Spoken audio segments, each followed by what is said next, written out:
بسم اللہ الرحمن الرحیم ایاک نعبد و ایاک نستعین۔ پی ٹی آئی کے تمام ورکرز، نظریاتی ورکرز خصوصاً تمام کو میرا السلام علیکم۔ آج 265 دن 265 ڈیز آج ہمیں یہاں ہو گئے، اور آج ہے مارچ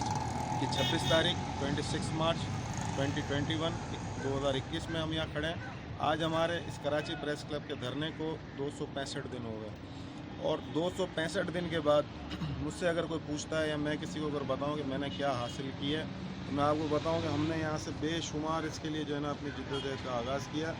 آج سے 265 دن پہلے 5 جولائی 2020 کو جب ہم نے یہاں دھرنا دیا، اور دھرنا ہم نے دیا ان لوگوں کے خلاف جو ہماری تنظیم کے اندر جو ہے اس وقت قابض ہوئے ہوئے ہیں، چاہے وہ پیرا شوٹر ہیں، چاہے وہ لوٹے ہیں، چاہے وہ جو ہے من پسند لوگ ہیں، یا کرپٹ مافیا ٹائپ کے لوگ ہیں۔ اور میں اس کو ایکچولی دوسرے ورڈز میں کہتا ہوں پی ٹی آئی کی پی ڈی ایم ہے۔ یہ پی ڈی ایم ہے بیسیکلی جو پی ٹی آئی کے اندر موجود ہے۔ تو ایک ہم نے پی ڈی ایم جس کو خان صاحب اس وقت ڈیفیٹ کر رہے ہیں اپنے لیول کے اوپر، اور ایک یہ پی ڈی ایم ہے جس کو ورکر جو ہے نا وہ یہاں سے بیٹھ کے اپنے حق کی اور حقوق کی آواز کی بات کر رہے ہیں۔ یہ پی ڈی ایم سے ہم نے جان چھڑانی ہے۔ ہم نے بات کی 250 دن پہلے کہ ہمارے 4 مطالبات ہیں، ان 4 مطالبات میں سے جو ہے وہ ہم نے کہا کہ ہمارے جو گورنر سندھ ہیں، جو کہ کراچی سے کشمور تک کے گورنر ہیں، مگر وہ ہمیں نظر نہیں آتے، اور دوسرا یہ کہ وہ صرف کراچی کو ہی سندھ اور مطلب سندھ سے علیحدہ اور اس طرح کی باتیں، تو یہ بھی ہمارے جتنے سندھ کے جو صوبہ سندھ کے لوگ رہنے والے ہیں، یہ ان کے بڑے دلوں کو جو ہے وہ دھچکا پہنچتا ہے جب وہ اس طرح کی بات کرتے ہیں۔ تو یہ ہیں ہمارے نااہل گورنر سندھ، جو ہماری پہلی ڈیمانڈ تھی کہ ان کو ہٹایا جائے۔ ان کا ایک آئینی رول ہوتا ہے، اس آئینی رول میں یہ پوری طریقے سے جو ہے وہ اس وقت فیل ہو چکے ہیں، جو کہ وفاق اور صوبے کے بیچ میں ایک رشتہ ڈیولپ کرتا ہے، وہ اس میں یہ پوری طریقے سے فیل ہیں۔ دوسرے بہت سارے معاملات ہیں جس میں تباہی ہے ہمارے اسٹرکچر کی۔ سندھ کے لوگوں کو ہم نے روزگار کی بات کی تھی، سندھ کے لوگوں کو ہم نے تعلیم کی بات کی تھی، سندھ کے لوگوں کو ہم نے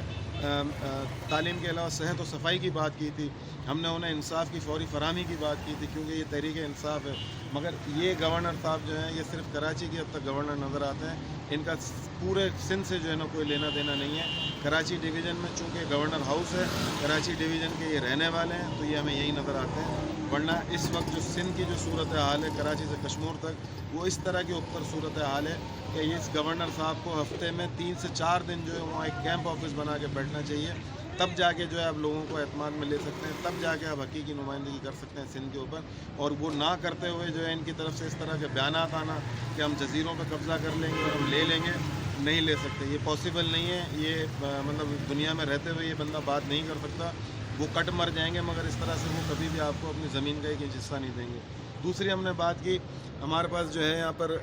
علیم عادل شیخ ہیں جو دوسری پارٹی سے آئے ہوئے ہیں، ان کے بارے میں ہم نے یہ کہا کہ جب آپ تحریک انصاف کو ان لوگوں کے حوالے کریں گے جو دوسری پارٹی سے آئے ہوئے ہوں گے، تو یقیناً وہ اپنی پارٹی جہاں سے وہ آئے ہیں، جہاں سے وہ پہنچے ہیں یہاں تک تحریک انصاف کے اندر انہوں نے اپنی جگہ بنائی ہے، تو یقیناً وہ اپنے لوگوں کو جگہ دیں گے جو جس پارٹی سے یہ آئے ہیں۔ اور حقیقت کے اندر جو ہے یہ آج بات ثابت ہوئی ہے 265 دن بعد کہ ایسا ہی ہو رہا ہے۔ یہ پی ٹی آئی کے اندر جو ہے پیپلز پارٹی، نون لیگ اور قاف لیگ کے لوگ لے کے آ رہے ہیں، اور وہ لوگ جو ہیں وہ پارٹی پہ قابض ہوتے جا رہے ہیں، جس کی وجہ سے تحریک انصاف کا اپنا نظریاتی ورکر جو ہے وہ بیک سائڈ پہ جا رہا ہے، یا پارٹی چھوڑ کے دوسری پارٹیوں میں جا رہا ہے، یا مایوس ہو کے جو ہے وہ گھر بیٹھ رہے ہیں۔ تو ہم نے کہا کہ ان کے اختیارات کم کیے جائیں، مگر آپ اس سے اندازہ لگا لیں کہ علیم عادل شیخ جو ہے وہ اپنے کیے کے اندر کتنا کامیاب رہے کہ انہوں نے فردوس شمیم صاحب کو بھی ریپلیس کر دیا، لیڈر آف اپوزیشن جو سندھ اسمبلی کے وہ انہوں نے اپنے نام کر دیا۔ ہم نے کہا ان کے اختیارات کم کریں۔ تیسرا ہم نے کہا غیر آئینی اور غیر منتخب جو یہ صدر ہیں خرم شیر زمان، یہ اس وقت ایم پی اے بھی الیکٹ ہوئے ہوئے ہیں کراچی سے، اور ان کے ساتھ ہم نے یہ فضا ذیشان جو کہ لاہور کی وائس پریزیڈنٹ تھی کچھ عرصے پہلے، اور ایک دم سے جو ہے ان کو کراچی امپورٹ کر کے اور انہیں یہاں کی وومن ونگ کی صدر بنا دیا گیا۔ تو یہ دونوں غیر منتخب ہیں، دونوں غیر آئینی ہیں، اور پیرا شوٹر ہیں، یعنی کہ اوپر سے لا کے بٹھا دیے۔ ہم نے کہا خرم شیر زمان کو آپ ہٹائیں، کیونکہ یہ ایم پی اے ہیں۔ ایک ایم پی اے جو ہے وہ تنظیم کو جواب دہ ہوتا ہے کہ اس نے اپنی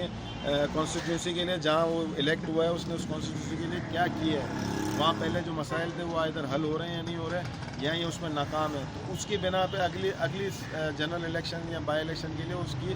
نامینیشن کی جائے جو تنظیم کو جواب دو۔ مگر انفارچونیٹلی یہاں ایسا ہے کہ تنظیم کا صدر بھی انہی کو بنا دیا گیا ہے، اور اس کے بعد یہ ایم پی اے بھی ہیں، تو یہ کسی کو جواب دہ نہیں ہے۔ اسی طرح جب یہ کسی کو جواب دینی ہے تو ان کے جتنے کولیگز ہیں وہ بھی کہیں جواب دینی ہے۔ تو ایک بڑا کولیپس چل رہا ہے کراچی کی تنظیم کے اندر اس وقت، اور